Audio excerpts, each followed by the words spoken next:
विश्व की प्राचीन सभ्यताओं में से एक है। सिंधु घाटी सभ्यता दक्षिण एशिया से सिंधु नदी के क्षेत्र में विस्तृत थी। हड़प्पा सभ्यता के नाम से भी जाना जाता है। इस सभ्यता का प्रारंभिक विकास 7500 से 3300 ईसा पूर्व के बीच सिंधु और घग्गर हकड़ा के किनारे हुआ। हड़प्पा मोहनजोदड़ो, कालीबंगा, लोथल, धोलावीरा और राखीगढ़ी इसके प्रमुख केंद्र थे। वर्ष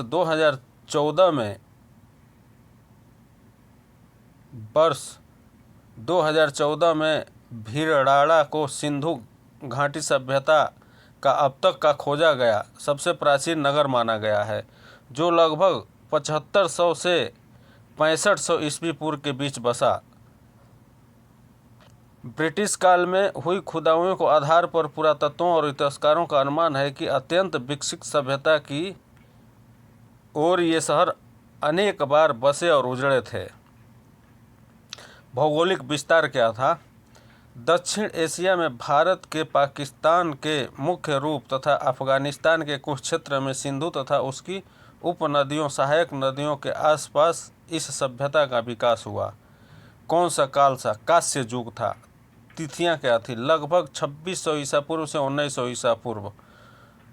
उदाहरण स्थल हड़प्पा, मुख्य स्थल हड़प्पा, मोहनजोदड़ो, धोलावीरा, राखीगढ़ी, लोथल, कालीबाग, बनवाली, नागेश्वर, रंगपुर। पूर्ववर्ती मेहरगढ़ और भिडाना। परवर्ती चित्र के बेयर संस्कृति, वैदिक सभ्यता। 7वीं शताब्दी में पहली बार लोगों ने पंजाब प्रांत में ईंट के लिए मिट्टी की खुदाई की। तब उन्होंने वहां से बनाए ईंट मिले, जिसे लोगों ने भगवान का चमत्कार माना और उनका उपयोग घर बनाने में। उसके बाद 1826 में चार्ल्स मैसन ने पहली बार इस पुरानी सभ्यता को खोजा। कनिंघम में 1856 में इस सभ्यता के बारे में सर्वेक्षण किया। 1856 में कराची से लाहौर के मध्य रेलवे लाइन के निर्माण के दौरान बर्टन बंधुओं द्वारा हड़प्पा स्थल की सूचना सरकार को दी।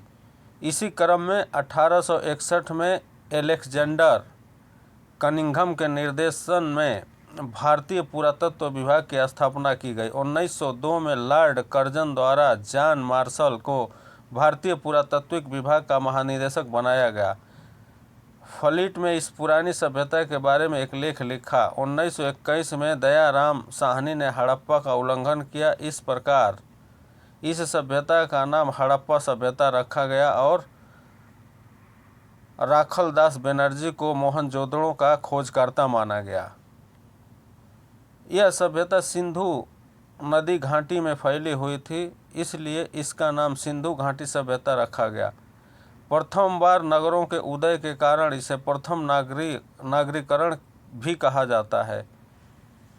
प्रथम बार कांस्य के प्रयोग के कारण इसे कांस्य सभ्यता भी कहा जाता है। सिंधु घाटी सभ्यता के 1400 केंद्रों को खोजा जा सका है, जिसमें 924 केंद्र भारत में हैं। 80% स्थल सिंधु नदी और उसके सहायक नदियों के आसपास है। अभी तक कुल खोजों में से 3% स्थलों की उत्खनन हो पाया है। नमोपति सिंधु घाटी सभ्यता का क्षेत्र अत्यंत व्यापक था। सिंधु इंडस नदी के किनारे बसने वाली सभ्यता थी और अपने भौगोलिक उपचार की भिन्नताओं की वजह से इस इंडस को सिंधु कहने लगे। आगे चल कर इसी से यहाँ के रहने वाले लोगों के लिए हिंदू उच्चारण का जन्म हुआ। हड़प्पा और मोहनजोदड़ो की खुदाई से इस सभ्यता के प्रमाण मिले हैं, अतः विद्वानों ने इसे सिंधु घाटी की सभ्यता का नाम दिया, क्योंकि यह क्षेत्र सिंधु और उसकी सहायक नदियों के क्षेत्र में आते हैं। पर बाद में रोपड़, लोथल, कालीबांग, बनावली, रंगपुर आदि क्षेत्रों में भी इस सभ्यता के अवशेष मिले, जो सिंधु और उसकी सहायक नदियों के क्षेत्र के बाहर थे। अतः कई साहित्यकार इस सभ्यता का प्रमुख केंद्र हड़प्पा होने के कारण इस सभ्यता को हड़प्पा सभ्यता नाम देना अधिक उचित समझा गया, जबकि हकीकत में इस नदी का नाम अंदुस है।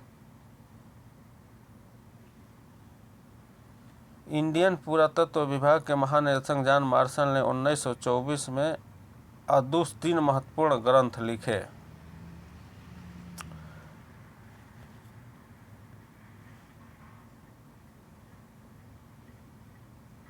सभ्यता का क्षेत्र संसार की प्राचीन सभ्यताओं के इस क्षेत्र में अनेक गुना बड़ा और विशाल था। इस परिपक्व सभ्यता के केंद्र स्थल पंजाब तथा सिंध में तथा तत्पश्चात इसकी विस्तार दक्षिण और पूर्व की दिशा में हुआ। इस प्रकार हड़प्पा संस्कृति के अंतर्गत पंजाब, सिंध और बलूचिस्तान के भाग ही नहीं बल्कि गुजरात, राजस्थान, हरियाणा और पश्चिम उत्तर प्रदेश के सीमांत भाग भी थे। इसका फैलाव उत्तर में मंडा में चेनाब नदी के तट से लेकर दक्षिण के दैनाबाद महाराष्ट्र तक और पश्चिम के बलूचिस्तान के मकरान समुद्र तट के सुकोनोडोर पाक के सिंध प्रांत से लेकर उत्तर पूर्व के आलमगीरपुर में हेड़े तक मेरठ और कुरुक्षेत्र तक था। प्रारंभिक विस्तार को प्राप्त था।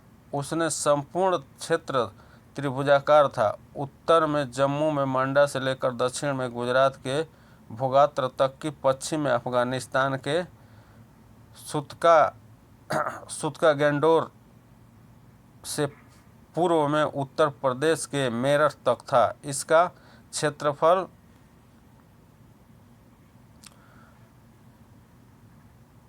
2 लाख वर्ग किलोमीटर था।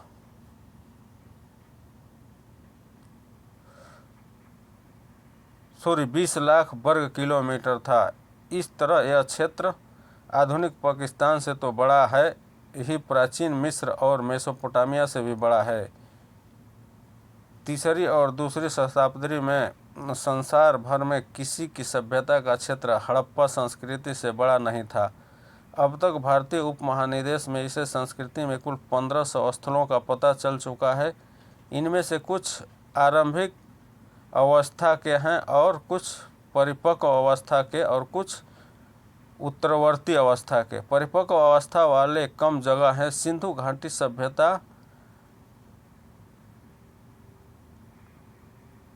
की जानकारी से पूर्व भूवैज्ञानिक एवं विद्वानों का मानना था कि मानव सभ्यता का आविर्भाव आर्यों से हुआ, लेकिन सिंधु घाटी के साक्ष्यों के बाद उनका भ्रम दूर हो गया और उन्हें यह स्वीकारना पड़ा कि आर्यों के आगमन से वर्षों पूर्व ही प्राचीन भारत की सभ्यता पल्वित हो चुकी थी।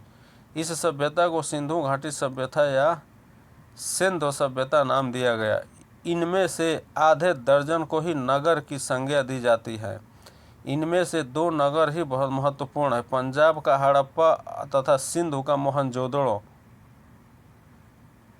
दोनों ही स्थल वर्तमान पाकिस्तान में हैं। दोनों एक दूसरे से 483 किलोमीटर दूर थे और अंदुस नदी द्वारा जुड़े हुए थे। तीसरा नगर मोहनजोदड़ो से 130 किलोमीटर दक्षिण में चन्होदड़ो स्थल पर था, जो चौथा नाम गुजरात के खंभात की खाड़ी के उधर लोथल नामक स्थल पर। इसके अतिरिक्त राजस्थान के ऊपरी भाग में कालीबंग। इन सभी स्थलों पर परिपक्व तथा उन्नत हड़प्पा संस्कृति के दर्शन होते हैं। सुतकागेडोर तथा सुरकोतराड़ के समुद्री नहरों में इस तरह संस्कृति की परिपक्व अवस्था दिखाई देती है। इन दोनों की विशेषता है एक नगर दुर्ग का होना। उत्तर हड़प्पा अवस्था गुजरात के काठियावाड़, प्रायद्वीप में रंगपुर और रोजड़ी स्थलों पर भी पाई गई। इस सभ्यता की जानकारी सबसे पहले 1926 में चार्ल्स मैनसन को प्राप्त हुई।